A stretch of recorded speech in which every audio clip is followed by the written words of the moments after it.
हाँ जी, क्या हाल चाल है भाई सभी के? कैसी चल रही है पढ़ाई? क्लास 11th में आए हुए तुम्हें ऑलमोस्ट एक महीना होने वाला है। अब ऐसा लग रहा है भैया, क्लास 11 जो आप बोलते थे ना, वो एक पहाड़ जो आप बोलते थे वो फील हो रहा है ना। क्लास 10th के बाद ये क्लास 11th का जो ट्रांजिशन है, ये बहुत भारी सा पड़ रहा है भैया। कुछ बच्चे ऐसे होंगे, मैं आज कोई भी स्क्रिप्ट नहीं लिख के आया हूं यार मेरी जान, मैं मेरे दिमाग में कोई पॉइंटर्स नहीं है, मैं सिर्फ अपनी दिल की बातें, मैं सिर्फ वो एक्सपीरियंसेस तुम्हारे साथ शेयर करने आया हूं जिससे कि तुम्हारा जो 11th का एक महीना निकला है, इसके आगे चीजें स्मूथ चलें। कुछ बच्चे ऐसे होंगे जो इस समय जेई की तैयारी कर रहे होंगे, कुछ बच्चे होंगे नीट की तैयारी, कुछ बच्चे कॉमर्स फील्ड में कुछ तैयारी कर रहे होंगे। हर एक बच्चे को एक चीज समझ में आ रही होगी कि भैया क्लास 11th क्लास 10th की तरह नहीं है। यहां पे तो भैया एक एक चैप्टर में हम इतने सारे क्वेश्चंस कर रहे हैं जितने हमने पूरी 10th में नहीं करे होंगे। ऐसा फील हो रहा है ना? ऐसा फील हो रहा है ना? कुछ बच्चे ऐसे होंगे जिनको अभी कुछ कुछ चीजें समझ नहीं आ रही होंगी। भैया केमिस्ट्री में मोल आ गया, भैया ये तो 9th में पढ़ा था, अब कुछ समझ नहीं आ रहा। भैया ये क्या चीजें हैं, भैया नए नए चैप्टर्स आ रहे हैं, उसमें कुछ क्वेश्चंस ऐसे भी है जो हो ही नहीं पा रहे हैं, कुछ क्वेश्चंस मुश्किल भी लग रहे हैं भैया। ऐसा लग रहा है ना 11th एक अलग सी दुनिया लग रही है ना। आज की वीडियो में मैं तुम्हारे साथ बस वही सब चीजें शेयर करने आया हूं जो कि मेरे को कायदे से तो पहले दिन पे शेयर करनी चाहिए थी जब तुम्हारा 11 स्टार्ट हो रहा था, पर उस समय ना तुम्हें इन चीजों का महत्व समझ नहीं आता। मैं ये चाह रहा था तुम्हारा एक महीना निकल जाए, एक महीना निकलने के बाद अब जब मैं वो सारी चीजें तुम्हें बताऊंगा, तब तुम चीजों को कनेक्ट करोगे कि हाँ यार भैया आप सही बोल रहे हो। देख मेरी जान, एक सबसे बड़ी चीज जो है ना 11th में आके हर एक बच्चे को फील होती है, वो ये है, आज मैं कोई स्क्रिप्ट नहीं लाया हूं, मैं बिल्कुल दिल से बात बोल रहा हूं, ठीक है? मेरे को अपना बड़ा भाई समझो, मैं आप सभी को अपना छोटा भाई बहन समझता हूं। बिल्कुल रिलैक्स होके, बिल्कुल चिल होके, ईयरफोन लगा के आराम से सुनो वीडियो को, ठीक है? टाइम हो तो सुनना, वरना कुछ और काम कर रहे हो तो कर लो, बाद में आके सुन लेना, वॉच लेटर में डाल दो। पर ध्यान से सुनना, ठीक है? मैं बहुत प्यारी प्यारी, बहुत दिमाग से और दिल से निकलने वाली चीजें बोल रहा हूं। क्लास 11th में क्या होता है ना, सबसे पहली चीज जो दिमाग में आती है बच्चों के, वो ये है कि भैया मेरा एक दोस्त जो है वो इस फलाना कोचिंग में पढ़ रहा है, मेरा एक दोस्त है वो इस फलाना बैच में पढ़ रहा है, भैया मेरा एक दोस्त है जो ये फलाना बुक कर रहा है, मुझे भी वो करनी चाहिए क्या? भैया उस वाले बैच में तो ये सारे क्वेश्चन कराए जा रहे हैं, मेरे बैच में भैया ये सारे क्वेश्चन करवाए जा रहे हैं, क्या मैं पीछे तो नहीं हूं? फील होता है ना ऐसा? फील होता है ना ऐसा? इसमें सबसे पहली चीज जो है वो तुम्हें ये दिमाग में रखनी है कि देखो रिसोर्सेज बहुत सारे हैं, बैचेस बहुत सारे हैं। मैं किसी बैच को गलत नहीं कह रहा हूं, मैं किसी कोचिंग को गलत नहीं कह रहा हूं, मैं किसी बुक को गलत नहीं कह रहा हूं। मैं बस ये कह रहा हूं कि जिसमें अब तुम एनरोल हो गए हो ना, उस मास्टर पे भरोसा रखो। उस मास्टर पे, उसके एक्सपीरियंस पे, और उसका जो टीचिंग का पिछले साल से वो पढ़ा रहा है बच्चों को, उस पे भरोसा रखो।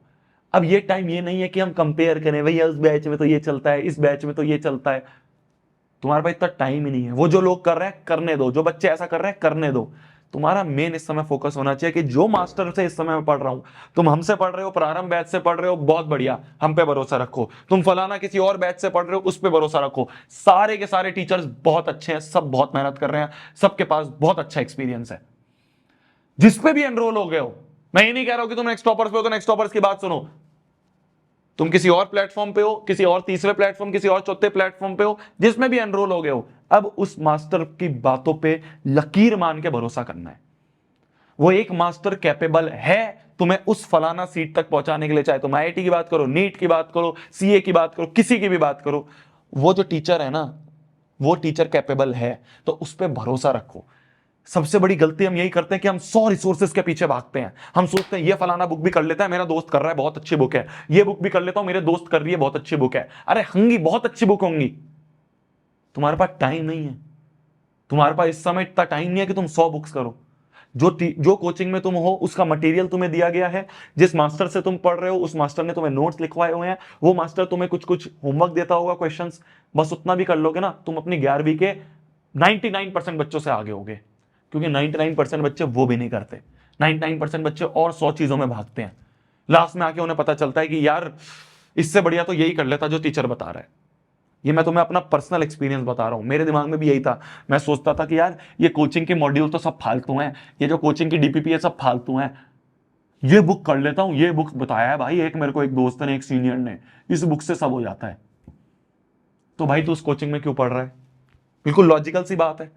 वो जो मास्टर तेरे को पढ़ा रहा है, उस मास्टर ने जो तेरे को होमवर्क दिए हैं डीपीपी में, मॉड्यूल में जो तेरे को होमवर्क दिए हैं, बेवकूफ तो नहीं है वो।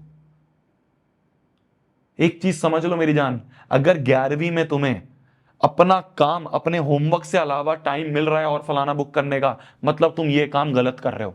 मैं फिर से रिपीट कर रहा हूं, ध्यान से सुनना। 11वीं में अगर तुम्हें एक्स्ट्रा टाइम मिल रहा है apart from these homeworks, DPP, module, अगर तुम्हें लग रहा है भैया इसके बाद भी मेरे को बहुत एक्स्ट्रा टाइम मिल रहा है, मतलब तुम ये सारा काम अच्छे से नहीं कर रहे हो, क्योंकि सारा टाइम इसी में निकल जाता है मेरी जान।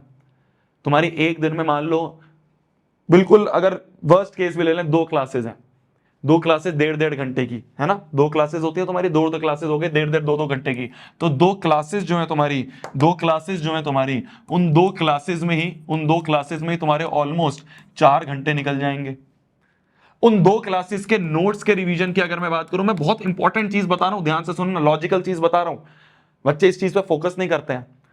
क्लासेस, क्लासेस का मतलब सिर्फ तुम ज्ञान ले रहे हो, ज्ञान लेने के बाद उसके नोट्स भी तो रिवाइज करोगे। उनके नोट्स रिवाइज करने में मान लो तुम्हें 1 घंटा लग रहा है या 2 घंटे लग रहे हैं, अच्छे से नोट्स रिवाइज करने, एक एक क्वेश्चन को खुद करना है घर पे आके, एक एक डेफिनेशन को याद करना है, एक एक रिएक्शन को याद करना है, चाहे तुम केमिस्ट्री की बात करो, कोई और फॉर्मूला है उसको याद करना है, कोई डेफिनेशन उसे याद करनी है, कोई थ्योरी है उसे याद करनी है, तो उन्हें याद करने में, नोट्स को रिवाइज करने में तुम्हें 1 से 2 घंटे लग जाएंगे। फिर उसके बाद टीचर ने तुम्हें कुछ होमवर्क दिए होंगे, होमवर्क में कुछ क्वेश्चंस दिए होंगे, उन होमवर्क के क्वेश्चंस को अटेम्प्ट करने में ही तुम्हारे 2 से 3 घंटे निकल जाएंगे। फिर उसके बाद तुम क्लास में जाओगे, मान लो तुमसे कोई क्वेश्चन नहीं हुआ, तुम उसका डाउट पूछोगे सर से, सर वो डाउट बताएंगे, तुम घर पे वापस आओगे, उस डाउट को फिर से सॉल्व करोगे। एक बहुत बड़ी गलती बच्चे करते हैं कि डाउट आया, टीचर से पूछ लिया, सोचते हैं डाउट क्लियर हो गया, अरे वो तो टीचर का डाउट क्लियर हुआ है, समझ पा रहे हो, वो तो टीचर का डाउट क्लियर हुआ है, टीचर ने बताया है, तूने घर पे आके उसको वापस अटेम्प्ट करा? अगर तूने घर पे आके उसको वापस अटेम्प्ट नहीं करा ना, तो वो तेरा गोला गोला ही है, 4 दिन बाद फिर भूल जाएगा। तो घर पे आने के बाद जो डाउट्स थे, जो डाउट तुम्हारे पिछली डीपीपी में, पिछले मॉड्यूल्स में आए थे, उन्हीं में तुम्हारा आधा घंटा निकल जाएगा। इसके अलावा स्कूल वगैरह जाते होगे, अगर तुम डमी नहीं होगा तो नॉर्मल स्कूलिंग जाते होगे, 6-7 घंटे तुम्हारे वहां जाते होंगे। इसके बाद तुम्हें टाइम मिल रहा है क्या कि वो फलाना बुक भी कर लूं, वो फलाना बैच भी ले लूं, 2 बैच से पढ़ लेता हूं, 2 टीचरों से पढ़ लेता हूं? मिल रहा है टाइम? खाली इतना ही करने में तुम्हारा पूरा दिन निकल जाएगा। सांस नहीं लोगे क्या? थोड़ा बहुत घूमोगे फिरोगे नहीं क्या? बात नहीं करोगे फैमिली के साथ? तो इसलिए अगर कोई बच्चा सोच रहा है कि भैया ये सब चीजें भी शिद्दत से करने के बाद, अच्छे से नोट्स रिवाइज कर लिए भैया, अच्छे से क्लास अटेंड कर लिया, अच्छे से सारा होमवर्क कर लिया, डाउट्स भी क्लियर कर लिए, डाउट्स को फिर से अटेम्प्ट भी कर लिया, स्कूल का भी काम सारा कर लिया, इसके बाद भी भैया मुझे एक्स्ट्रा बुक का टाइम मिल रहा है, मुझे एक्स्ट्रा रिसोर्सेज का टाइम मिल रहा है, तो मेरी जान ये बहुत रेयर केस है, नहीं मिल सकता। मैं भी पहले ये सोचता था कि वो फलाना चीजें कर लेता हूं, ये तो होती रहेंगी, 1 साल बीत गया, 11th बर्बाद होगी, फिर समझ में आया अरे यार खाली ये भी कर लेता ना, खाली मास्टर की बात भी सुन लेता, खाली मास्टर का होमवर्क भी कर लेता ना, तो भी बहुत आगे होता, तो भी बहुत सारे बच्चों से बहुत आगे होता। तो ये मेरे को जो 1 साल बाद पता चला, वो तुम्हें आज मैं बता रहा हूं। जिस बैच में हो, जिस टीचर से पढ़ रहे हो, जिस भी कोचिंग में पढ़ रहे हो, उस पर अंधा ट्रस्ट रखो। वो कोचिंग, वो टीचर, वो बैच कैपेबल है तुम्हें उस लक्ष्य तक पहुंचाने का। समझ में आ रही है मेरी बात? 100 चीजों में मत भागो, 100 चीजों में मत भटको। ये बहुत पहली चीज है जो बच्चे गलतियां करते हैं 11th में आते ही, बहुत पहली चीज है। ये मैंने अनबरबाद में बता रखा है, ठीक है? पता नहीं तुमने पढ़ी होगी, नहीं पढ़ी होगी, पढ़ी हो तो ठीक है, नहीं पढ़ी हो तो पढ़ सकते हो।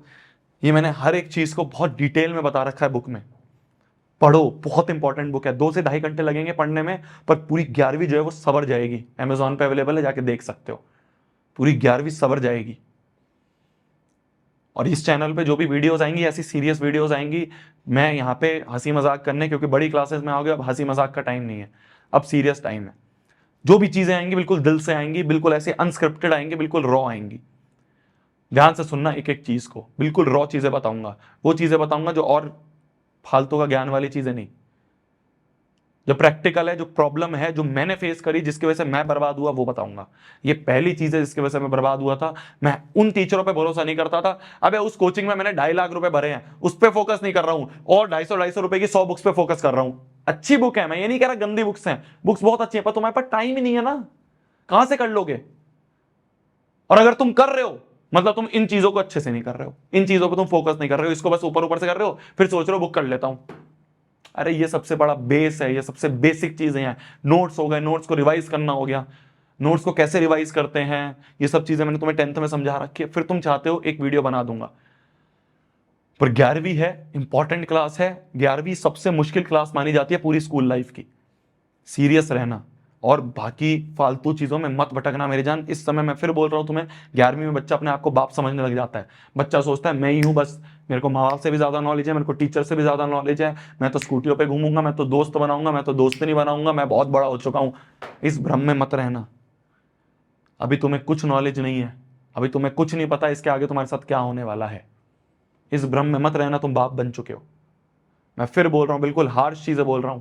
इस भ्रम में मत रहना कि तुम्हें बहुत नॉलेज होगी, तुम बहुत बड़े हो चुके हो, तुमने 10वीं निकाल दी। 10वीं कुछ भी नहीं है, 10वीं कुछ भी नहीं है। तुम्हें फील हो गया होगा 1 महीना निकल गया है, 10वीं कुछ भी नहीं है।